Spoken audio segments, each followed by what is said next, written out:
Well, good morning, everyone, and welcome to the second part of this cycle of conferences that brings together under the title Chemistry, a Hand Outreach to Society, 11 talks related to chemistry, chemical engineering, and biochemistry. Today, on this fourth Thursday of the series, we will have the pleasure of listening to Gabriel Piedrafita Fernandez from the Department of Biochemistry and Molecular Biology, who will talk to us about his studies on cell dynamics in normal and precancerous epithelia, combining transgenic mouse models and mathematical model. Professor Piedrafita will talk about epithelial cell dynasties, competition dynamics in homeostasis and cancer. As I tried to mention when I introduced these talks, we opted for the online format instead of the face-to-face format in the pandemic context, taking advantage of the platform provided by the Fundación General de la UCM, whom I would like to thank once again for their help and support in organizing this activity. This format enables many more people be connected. And I thank also to our funding sources, the Spanish Biochemistry and Molecular Biology Society, the Royal Chemistry Society, Sectorial of Madrid and Vice Rector of Research and Transfer for their financial support. The choice of the language of this activity deals with the fact that science is mainly written and discussed in English. Our junior researchers join our institution after spending time abroad, and Gabriel is one example. Organizing these webinars in English can even make it easier for them to communicate their scientific results. In this way, we can extend our audience to foreign institutions, some of which have been the host institutions for these researchers. The lectures will always take place on Thursday at 12:30, and the last one will be on June 2nd. And each webinar will be announced at the beginning of the week, including the link of the registration form.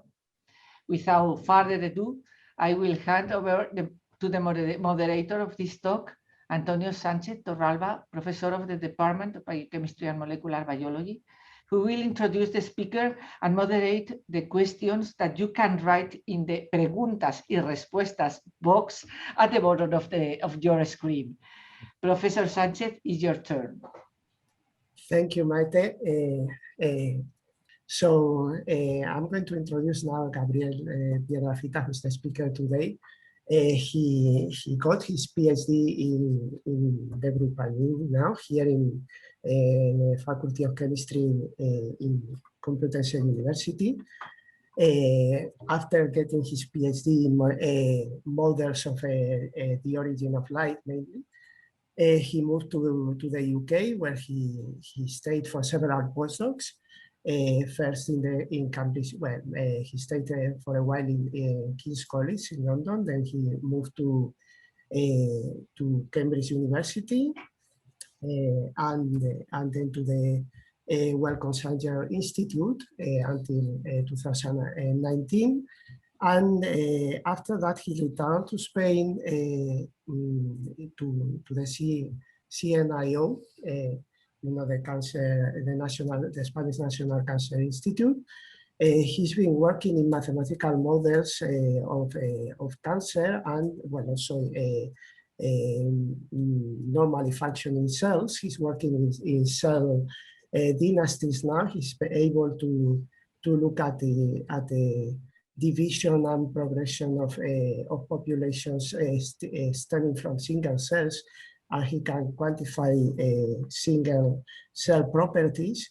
And he's going to talk today about how he can also model that mathematically to understand normal behavior of epithelial tissues mainly, but also cancerous processes. So again, without much ado, I give the time to Gabriel to start the presentation, and then I will moderate the questions that you may have after the presentation. So go ahead, Gabriel. Yeah, thank you very much for the kind introduction, Antonio. It's my pleasure to give an overview of my research line that revolves around epithelial and proliferative organization of different epithelial tissues in adulthood and the role of cell competition in homeostasis and cancer initiation. Cancer can be devised as an evolutionary disease that proceeds with the accumulation of mutations. And when a particular mutation occurs in a proliferative cell, it can get fixed, and it can cause a clonal expansion. And this expansion can ultimately give rise to different subclonal expansions that ultimately break tissue homeostasis and give rise to a tumor. However, something that we've learned in the last few years is that mutagenesis is not exclusive of cancer, but many physiologically normal tissues harbor mutations as they age. So they accumulate mutations over time. And these mutations, they do not occur on non-cancerous genes, but they occur as well on some cancer-related genes. And we have a variety of publications in the last couple of years. So the question remains, and it becomes quite clear that the acquisition of driver mutations is not per se the major rate-limiting step in the cancer formation, but the problem and the rate-limiting step becomes the phenotype of those drivers. So not the acquisition, but the phenotype that they acquire. But the phenotype might depend on both intrinsic, tissue-specific, as well as extrinsic factors, meaning chemical insults, for instance. And a particular example that I think is quite illustrative comes from a recent publication, this one, in the lung epithelia and in the bronchial epithelium. Here, in this paper, they deep sequenced different epithelial areas of healthy donors that were smokers and non-smokers, but ex-smokers. And what they observed was highly heterogeneity in the mutation burden between different regions of the epithelia within the same individual, within the same donor, indicating that there are internal mechanisms that we don't know very well about, but that might control the progression of driver mutant clones. So the proliferative organization matters. In particular, if we look at the ex-smokers, they observe bimodal distributions where they saw subpopulations of cells that contain thousands of mutations and another subpopulation of cells that had much fewer mutations per cell.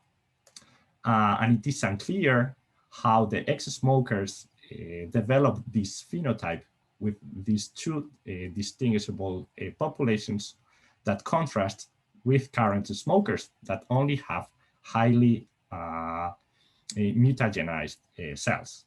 So how does this population rise during the time course of these smokers, during their life history? That's unknown. And whether this comes from different cell types that have different proliferative potential is also unknown. So the question is how we can study the proliferative properties of different epithelial tissues with the branch of techniques that we have available.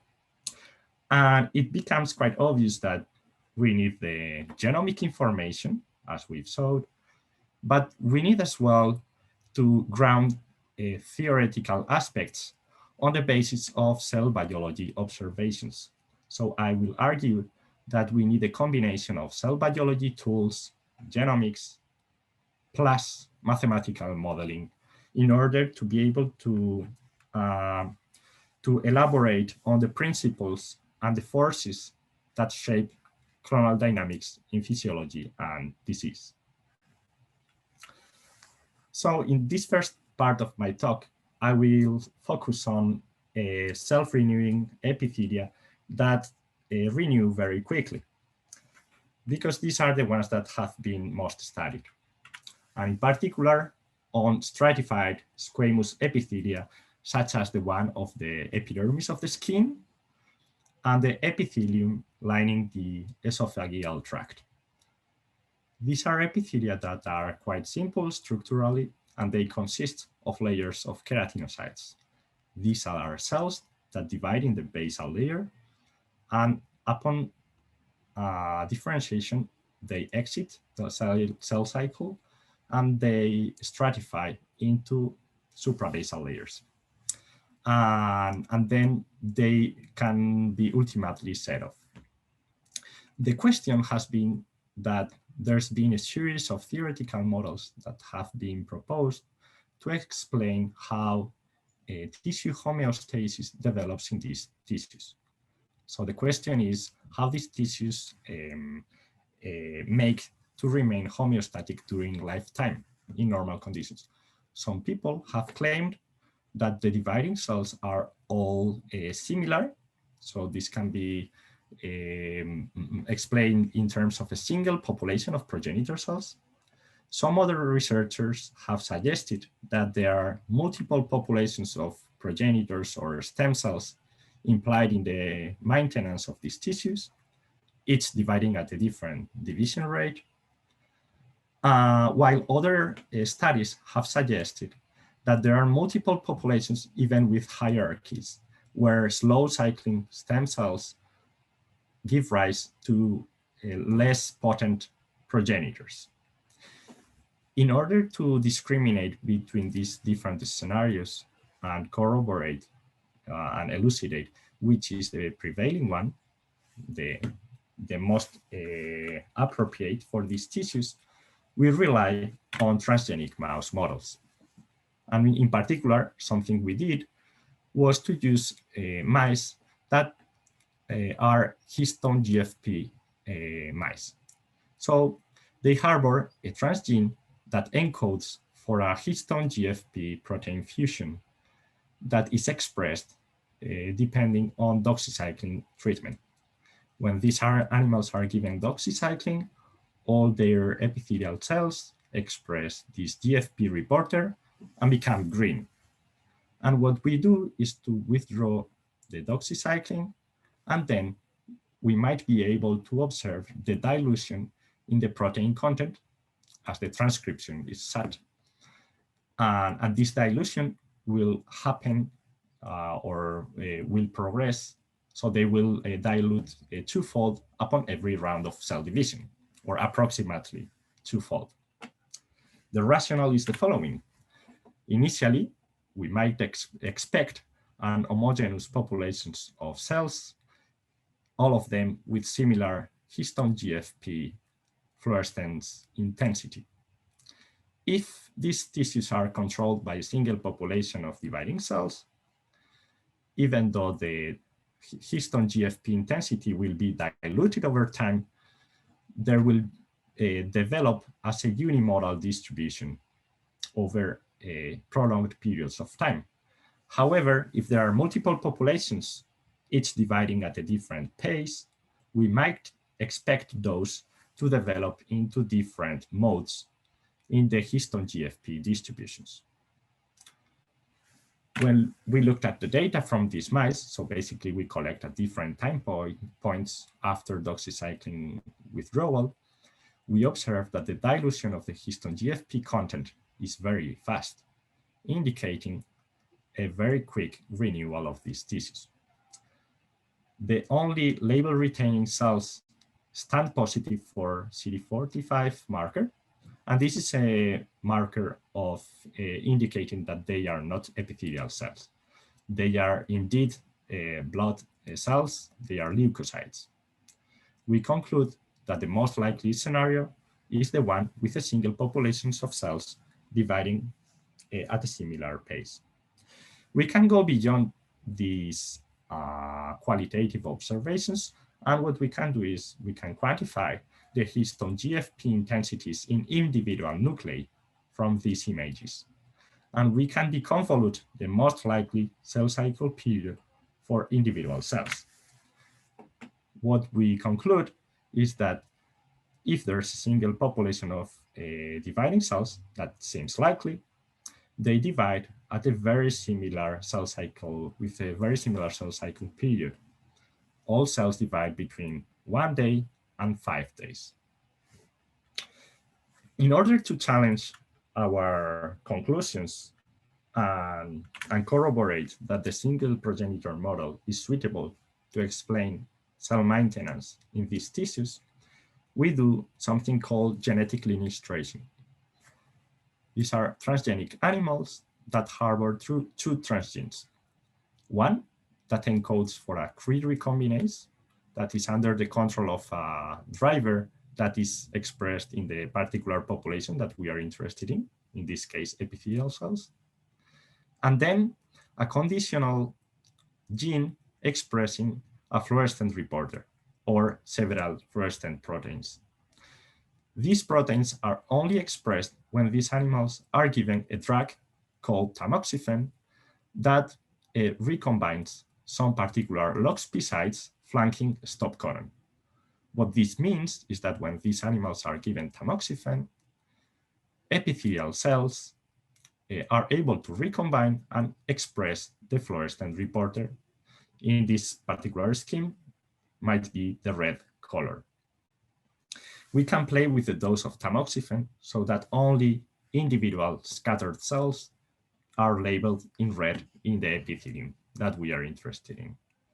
And then what we do is to collect animals at different time points post-labeling, post-tamoxifen administration, and we can interpret the patches of homogeneously fluorescent cells as something called clones, or in other words, cells that derive all of them from the same progenitor cell. Undertaking this methodology, we can observe how clones get bigger over time, but they become less frequent. And I made use of Monte Carlo simulations to try to reconcile these observations in terms of the single progenitor model. What we did was to parameterize the single progenitor model and conduct simulations changing the parameter values that are unknown for this model. And what we do is to roll dice and then fit the simulated clones that might be displayed here on top of the experimental clone sizes that were obtained by confocal microscopy. And this is by means of a maximum likelihood approach. Strikingly, we are able to explain the experimental behavior in clone sizes, that is, the frequencies of clones with certain number of cells at different time points, with the single progenitor model. So the single progenitor model explains clonal behavior, normal clonal behavior in the mouse esophagus and in the mouse skin during considerable prolonged times of the animal lifetime, even more than a year time. What this suggests, or heavily suggests, is that these epithelia are maintained by a single population of progenitor cells that can commit to divide or differentiate with equal chances. Even though the outcome of a particular cell becomes unpredictable, it has certainly a component that is random. What we observe, we can go beyond with the mathematical models, and what we observe is that sibling cells tend to adopt anti-correlated fates. What does this mean? It means that when one daughter cell divides, the other preferentially differentiates, and vice versa.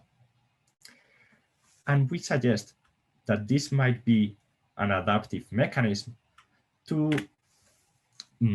resist or to resist to mechanical stress. So in other words, there's a stochasticity in cell fates from these single progenitor cells. But on top of that level of randomness, there's a certain level of cell-fate coordination between neighboring cells, indicating that fate choice is not totally cell autonomous. How can these studies illustrate on the behavior of mutant clones? Because we are interested in cancer progression and cancer initiation. What we can do is to induce not only a fluorescent reporter like GFP, but also to induce a particular point mutation in a candidate gene. And this is the case, for instance, of P53. In this case, what we have is animals that upon tamoxifen administration will develop fluorescently labeled clones that are on top mutant. And we can study mutant clones in the context of wild type, surrounding wild type epithelia. We performed similar Monte Carlo simulations to fit experimental clone sizes from those mutants. And we observe that those mutant clones, they expand very quickly in the epithelium, meaning that they have a competitive advantage over wild type cells. And we can interrogate why. So what is the mechanism why they are more competitive? And the mathematical simulations indicate that they are more competitive, not because they divide faster, but because they differentiate less than their wild type neighbors. In particular, molecular, when we look at this molecularly, we observe that P53 mutant cells are more resistant to oxidative stress. And indeed, when these animals are given, are irradiated, the mutant progenitor cells outcompete wild type cells faster. However, when these animals are supplemented with antioxidants, we can revert the phenotype of P53 mutant cells, further indicating that cell fates are non-cell autonomous, but depend on the context. This also gives us the potential for intervention and prevention of mutant expansions. But what about epithelia that follow mutagenesis, so random mutagenesis? We have experimental data where animals were given a nitrosamine producing a mutagenesis, and then were labeled with tamoxifen to induce random fluorescent labeling. And we have a cohort of animals that are called controls that were non-treated with nitrosamine, and some others that were treated with mutagen. The first sign that we observe is that clones get much larger after mutagenesis in this scenario, but are much fewer. And the other interesting property is that there are no signs of tumors, or tumors are very scarce even with the mutagen, which is something striking. So Tomeo, who is the first author in this paper, he was very kind of doing all the quantifications on the clonal areas. So, and this is whole tissue clone sizes. So he quantified thousands of clone sizes at different time points. And what we observe is that under mutagen conditions, so mice treated with nitrosamine, they have an abundance of large clones. However, at late time points, surprisingly, the then treated mice saw clones that have similar size compared to the control mice. And we wondered why. Why we have transient times with overabundance of large clones, which might indicate a selection of mutant clones, but then it seems that that selection is being resolved over time. And actually, when we do deep sequencing at late stages of this protocol, we observed that these epithelia that were treated with the nitrosamine are heavily mutated, in particular in genes corresponding to the Notch pathway. Not only that, the epithelium is almost fully covered by Notch mutant cells. So this led me to propose a model that is called the neighbor constrained fitness model that tries to capture these properties. So in this model, we assume that the fitness of the mutants is not cell autonomous, but depends on the neighboring cells. When the mutant cells here in red have wild-type neighbors, they are less prone to differentiate, so they remain in the tissue longer, and this might explain their growth advantage. However, as the mutant clones colonize the tissue, they will ultimately encounter each other. And once the epithelium is fully covered by highly competent mutant clones, they will adopt a phenotype that is similar to the one from a purely wild-type epithelium. To implement this model, I conducted cellular automata simulations, simulating the control animals and animals that were treated, well, or I consider with mutations with different propensities to differentiate. And we can do as Tomeu does in vivo, we can quantify the clone sizes here in this in silico scenario. And when we collect the clonal frequencies, the whole distributions, we observe that the same hallmarks that we observed experimentally can be recapitulated in silico. We have transient times where there's an overproduction of large clones under mutagenesis, but this gets resolved at late time points. And this is because the fitness advantage of the mutants is dependent on their neighbors. So if this hypothesis is correct, now we should be able to challenge our model. And to do so, we devised a simple experiment. That is, well, let's induce a particular driver mutation that we know is a strong colonizer. And then let's do the random labeling later. And then we can measure clone sizes both within the mutant clones, so in the core of the mutant clones, and in the periphery of those. Because if fitness advantage is dependent on neighbors, we might expect those clones in the periphery of the mutant clones to get larger than those in the core regions, because in the core regions, they are surrounded by similarly fit neighbor cells. And indeed, what we could observe in the experiments is that there was a difference in the statistical difference in the clonal area of subclones developed in the core versus the edge of these highly competent mutant clones.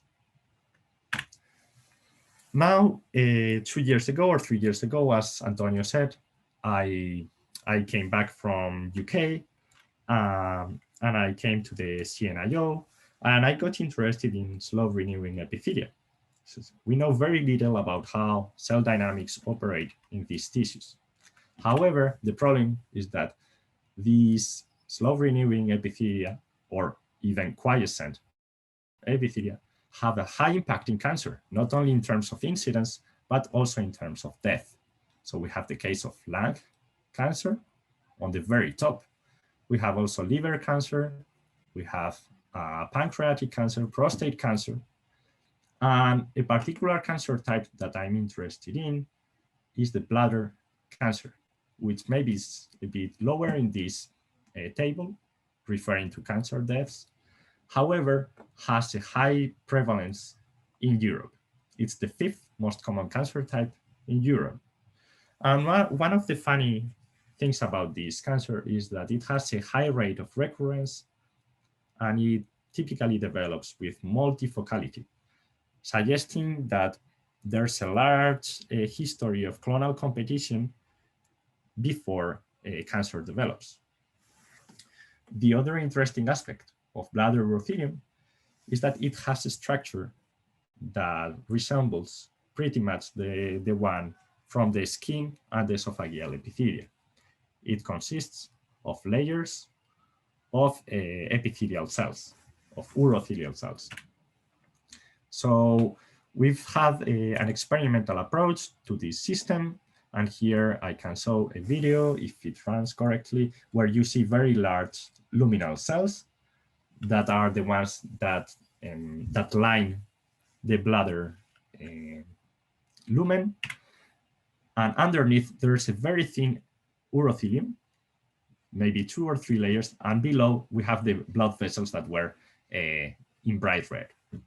So if we make a cross-section of this epithelium, we have, well, the blood vessels and the submucosa, and on top there's a basal layer that is very thin in this picture, intermediate cells, and then these huge luminal cells that are typically binucleated or even multinucleated.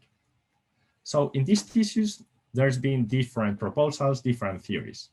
People suggesting that, again, the only proliferative cells are those in the basal layer that stain positive for keratin, cytokeratin 5.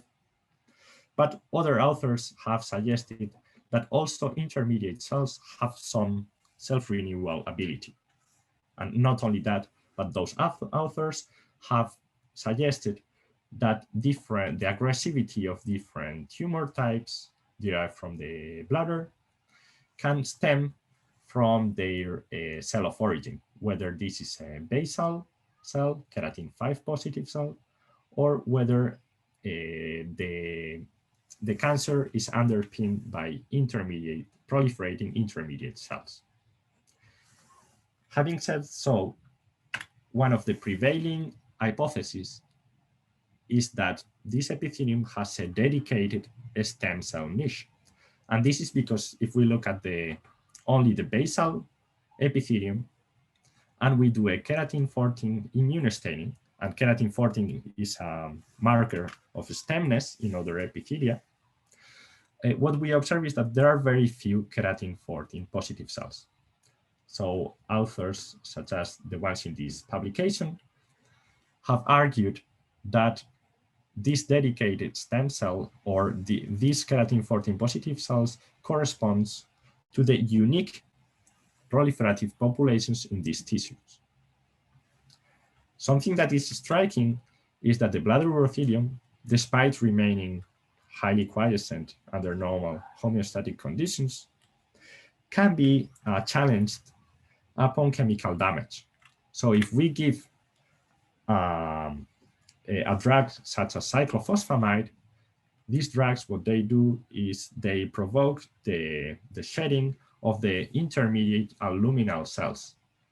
And then basal cells adopt a highly proliferative phenotype that have to replenish and to regenerate the intermediate luminal cells. And we did so in the lab recently, and we immunostate for keratin 14 following the cyclophosphamide treatment. And what we observe is that the level of keratin 14 positiveness increases drastically in the basal plane. The question becomes whether all these progenies, all these keratin 14 positive progenies, whether they come from the originally keratin 14, so those very few keratin 14 positive cells, or whether it's a general response, a general plasticity response of the whole basal cells.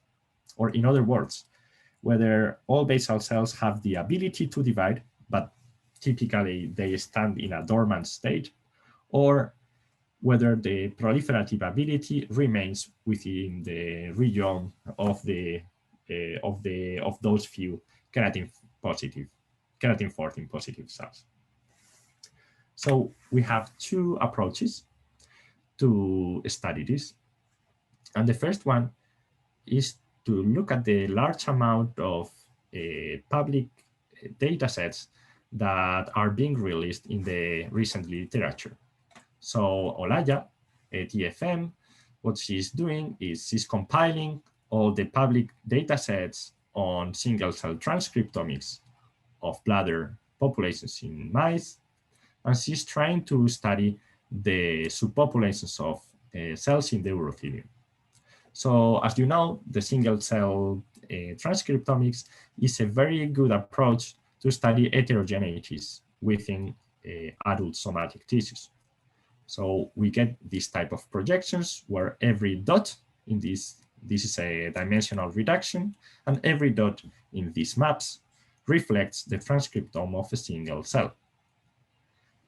So we can, depending on the position of these dots in this map, and depending on the transcriptional programs of the different cells, we can annotate different cell types. So Olaya has done this, and she can characterize what cells belong to the urothelial compartment, which are here on the bottom right. And indeed, we corroborate that the RNA for the keratin 14 is only expressed in very few of the urothelial cells, confirming what we have already observed.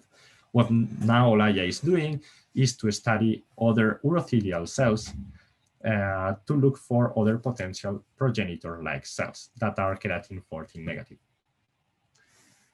The other reason why single-cell RNA sequencing datasets can be very handy is because they can guide us build lineage tracing strategies.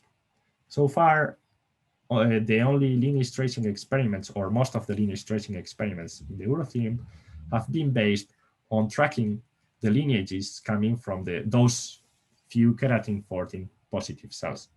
But we want to have a different approach to the problem, because we want to explore the potential proliferative capacity of non-keratin 14 positive cells, other basal progenitors, if any.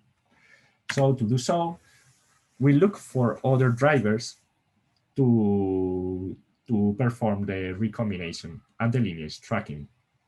So we have two candidates. One is the ubiquitin, because ubiquitin is expressed, is ubiquitously expressed across cell types and across the different subtypes in the urothelial compartment. The problem when we do lineage tracing based on ubiquitin driver is that mice develop clones spontaneously, or they recombine spontaneously, meaning that we have fluorescently labeled clones even when mice are not given tamoxifen, which is not what we want. So we have considered alternative models, and in particularly, we have turned our attention to the large, or to the gene encoding the large subunit of the RNA polymerase II. This is still ubiquitous, a ubiquitous gene, yet it is expressed at a much lower level. So thanks to Luis, we've been developing a mouse model for lineage tracing, which is based on the large subunit of the polymerase, of the RNA polymerase II. When these animals are given tamoxifen, they recombine, and then they set off the expression of a membrane tomato reporter, and then they become green given a GFP reporter. In particular, we are exploring the regeneration scenario. So mice are given the drug that we have told about, the cyclophosphamide, and we study how the tissue behaves before and after mice are given cyclophosphamide.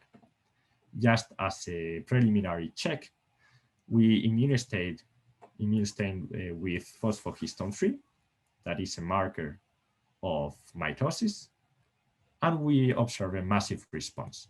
Before the cyclophosphamide treatment, the tissue remains highly quiescent, only very few cells appear mitotic. But after cyclophosphamide, there's a huge increase in mitotic figures, which is subsequently resolved. Strikingly, when we do the lineage tracing in this particular setup, and how do we do this? What we do is we give the tamoxifen long before cyclophosphamide treatment to label scattered random scattered cells in the basal layer. And then we wait for the cyclophosphamide to produce or to stimulate the wave of proliferation, and we expect clonal expansions. However, when we looked 1 week after the cyclophosphamide treatment, we were shocked to see that clones remain pretty much unicellular in the basal layer. Here you see the recombined cells that are in green, that are most of them these clones remain as unicellular clones, except for very few exceptions. And we wondered why this is happening, because in the case of the esophagus and in the case of the skin, that we're rapidly renewing, but here we are mimicking as well the rapid renewal. But in the other epithelia, we observe that clones expand laterally very much, even under normal conditions without mutagenesis. But here, that's not the case. And what we suspect is happening is that proliferation is highly coupled with vertical migration. So in other words, the progeny from those initially labeled cells is not expanding laterally, but is progressing only vertically, strictly vertically. So if here we are progressing from the bottom layers that are the basalmost layers to the luminal layer. I'm gonna play the video again if I can. Let's see.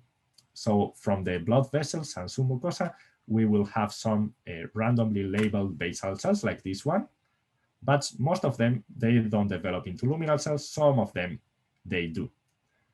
But as you see, all of them, or most of them, they don't have neighbor labeled cells in the basal layer. So there's no much competition in the basal layer, but what we observe is competition for luminal cell replacement. So let's reframe it. We are in the scenario of regeneration in a tissue that is highly quiescent. We label single cells in the basal layer, and upon cyclophosphamide treatment, the daughter cells only develop vertically, suggesting that there's no much competition in the proliferative compartment, but the only possible competition affects the replacement of luminal cells, which is not very handy for clones if they want to become large. This has important consequences in terms of the scenario of mutagenesis, because if we consider a particular mutation during lifetime, it's highly unlikely for that mutation to develop a large field or to develop a large basal clone. Meaning that if we bear in mind the typical scenario of paradigm of cancer initiation in this tissue, and the narrative typically is that in order to acquire a cancer, urothelial cells have to develop into large fields of mutagenized or of mutagenic clones, and all those fields have more chances later on to develop subsequent mutations.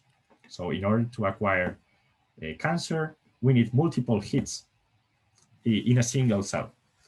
This is highly unlikely with the scenario that we are seeing of the regeneration. What this indicates is that the driver mutations in this particular tissue need from the very beginning to adopt phenotypes that gives them the possibility to migrate laterally, maybe by defects in addition molecules or by other means. What we are currently doing is to complete the lineage tracing experiments under regeneration conditions, and we are gonna combine this with a transcriptomic analysis.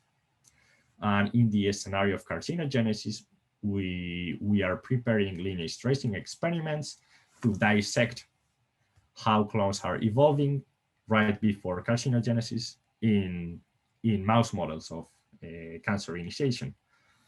And we are exploring in tandem the mutational landscape and the transcriptomics in this scenario to resolve these open questions. So to conclude, cell competition is a natural phenomenon within normal somatic epithelia, and this underpins tissue homeostasis. some driver mutant cells in the esophagus and in the epithelium of the skin, exploit and impair differentiation, and then they subsequently colonize these tissues rapidly. However, competition between different mutant clones prevents them from growing further, indicating that cellular fitness, or that cellular fitness advantage, is a non-cell autonomous property. And this type of competition effects might prevent further progression into carcinogenesis. And finally, in terms of the bladder urothelium, the increased proliferation is not sufficient for clonal expansions. And this, what it does is to complicate our vision on the possible scenarios for the formation of mutational fields that favor the appearance of cancer. And finally, I'd like to acknowledge Luis and Olaya for fabulous experimental and computational work in this project.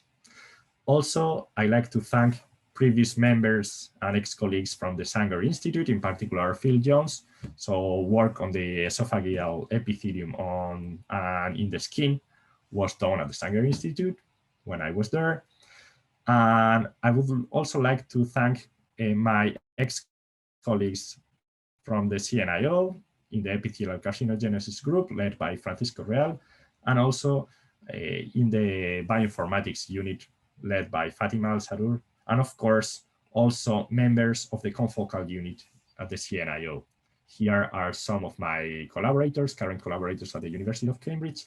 And finally, last but not least, I'd like to thank both the Talento Program Fellowship that I've been enjoying the last 2 years, and most recently, the Plan Estatal funding that is funding this project. And I'd like to take also the opportunity to say that I'm open to PhD student candidates. So if you getting interested in this project, please send me drop me an email. And finally, thank you very much for your attention, and I'm very happy to take questions. Thank you very much, Gabriel, for your very nice and very interesting and insightful presentation. I welcome questions in the Q&A option of the Zoom application. If you have any questions, you can ask there, but for the moment there is none. So I think I'm going to ask the first one. And my first question is about these different models that you were talking about at the beginning, and the way you discriminate between them. You showed that there is good fit of your model to experimental and observational data, but I wonder what kind of behavior you see in the other models. There is a slide at the beginning. Yes, these are the different models. Basically, you are arguing that the first model is the SP model is the one that actually takes place in this tissue. And then in a few slides later, I think 11 maybe, from your PDF. So you can see the comparison between your model and the experimental data, which is really, really good from your plot. So I'm wondering what the difference is for the other models in this kind of simulation. Yeah, that's a very good question. We didn't attempt to fit the other models.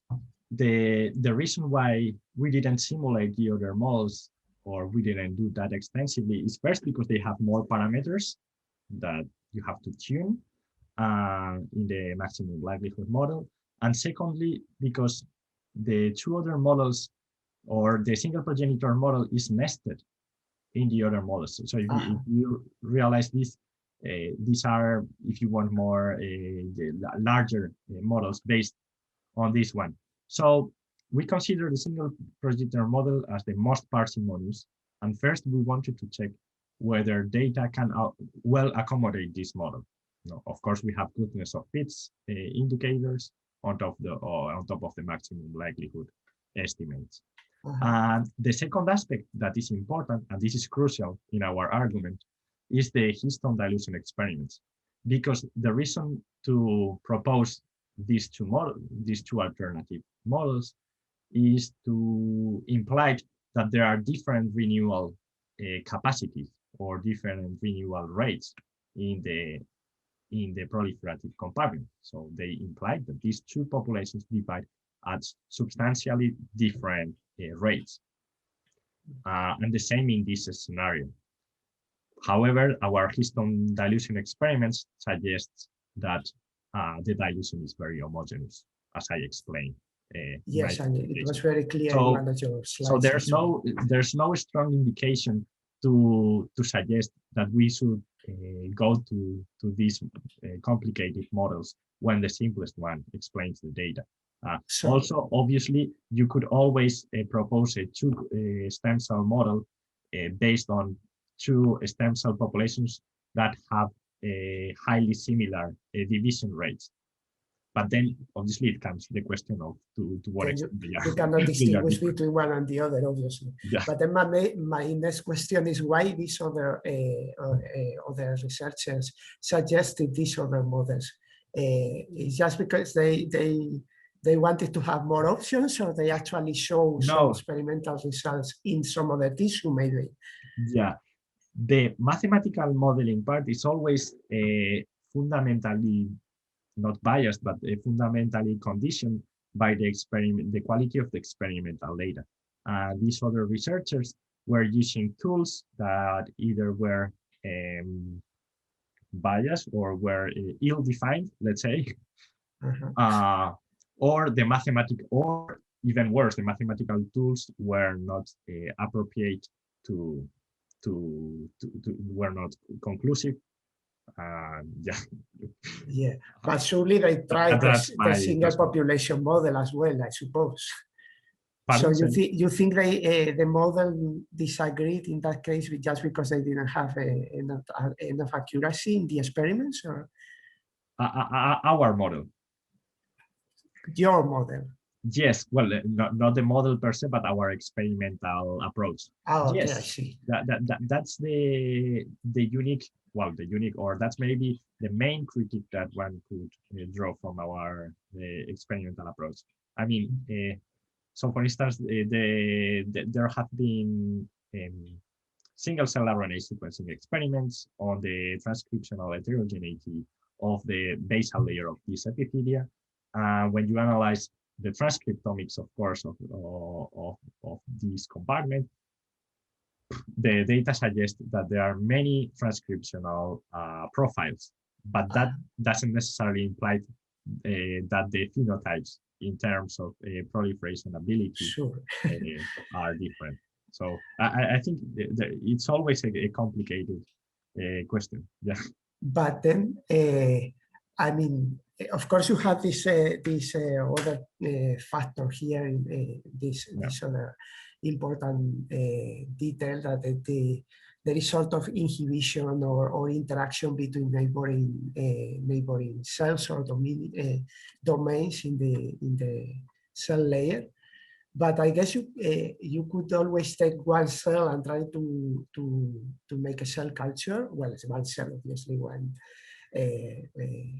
region of your sample, and try to grow that in vitro and try to measure experimentally the growth rate there. Is there anyone who has done that?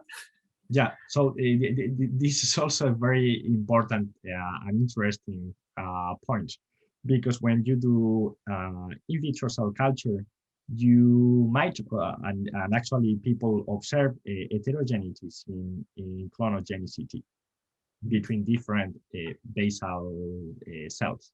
So the question remains whether those different properties observed in vitro, whether they are translated into different phenotypes in vivo or not, or whether that's not artifactual, but it comes from different conditions in vitro. Yeah, and also bear in mind that both the microenvironment has a major role controlling or shaping cell dynamics.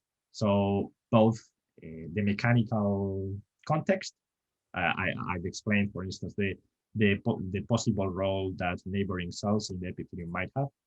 The microenvironment is crucial, but also in terms of the submucosa. Now, the role of submucosa in tissue maintenance and also in carcinogenesis is being more and more explored.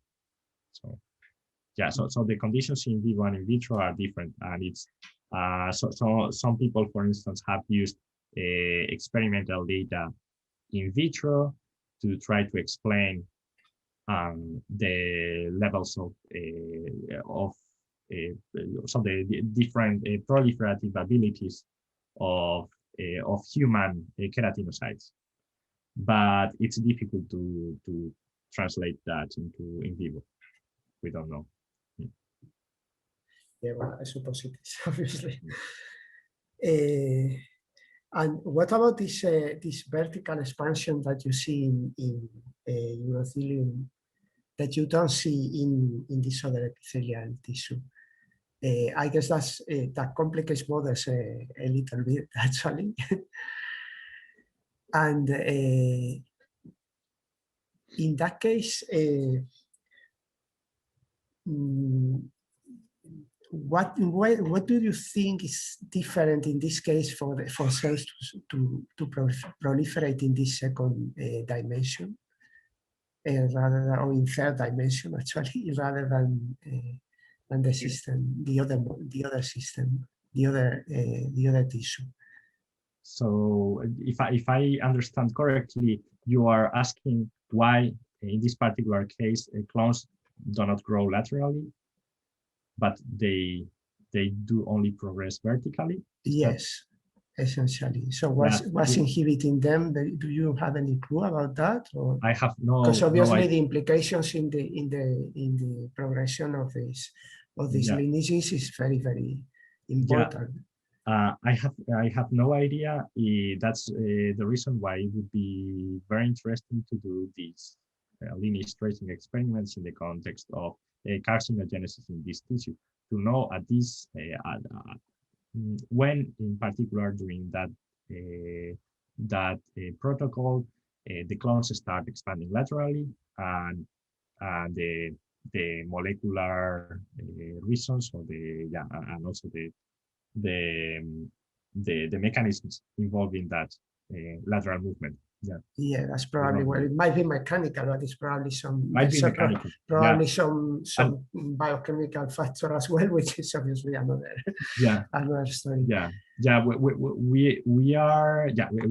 We have to do more experiments even in the regeneration. Yeah, well, actually, you said you are in the middle of this research now, so.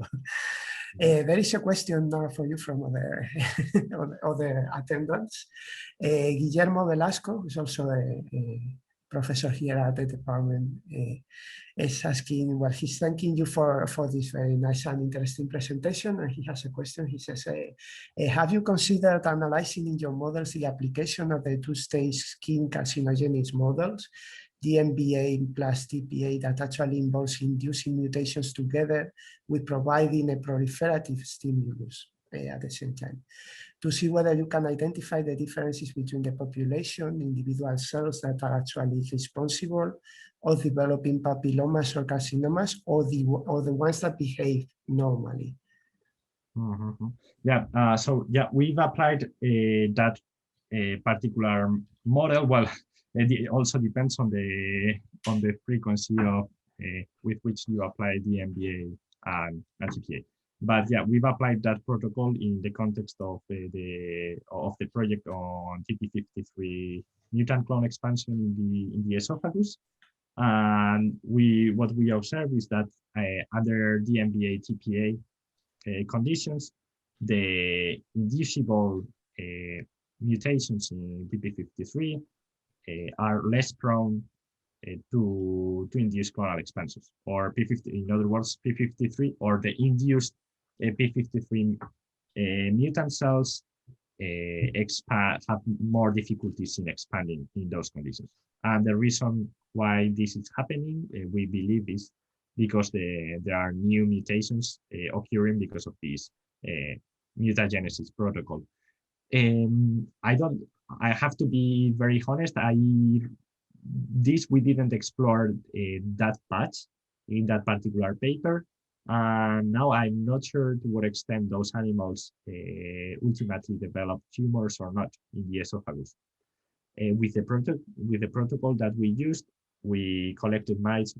Maybe it was after 6 months or so, and they didn't develop tumors that I know. But yeah, I don't remember well the details. I have to be honest. Yeah. So yeah, we didn't go farther to study the implications in terms of different tumor types. Okay, very. I guess that answers your question, Guillermo. I hope it's not just write another one here.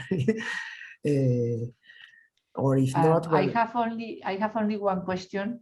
I mean, which it's only in terms to which are your future plans for the next 1-2 years? I mean, which is your plans about your research? What do you want to do? Well, I want to focus on this plan. So first, understand what's going on at the regeneration. So in terms of clonal behavior, but also in molecular terms. So what sort of transcriptional programs are being activated upon cyclophosphamide treatment, and how this is resolved over time, and whether there are long-term consequences. Maybe there are some transcriptional hallmarks that are never removed. And secondly, and most important, what we are developing now is methodology to do lineage tracing in carcinogenesis in this tissue. And as we are dreaming about doing or studying the mutational landscape and the transcriptomics in tandem, this is gonna take us this time, yeah, for sure. Okay. Well, I think that we are almost, I mean, finishing this talk. I thank a lot, Gabriel, because it was a very interesting talk, and thank you, Antonio, also to this for this introduction. Well, I want to say only that the next talk is going to be April 7th. Next week is not going. Next Thursday we don't have any talk, but April 7th, Fatima Garcia Melo from the organic chemistry is going to speak about the working together organic synthesis on surface chemistry towards the generation of unknown molecules, ascenes and cyclascenes. Then see you everybody to this day, and thank you everybody for your attention. See you.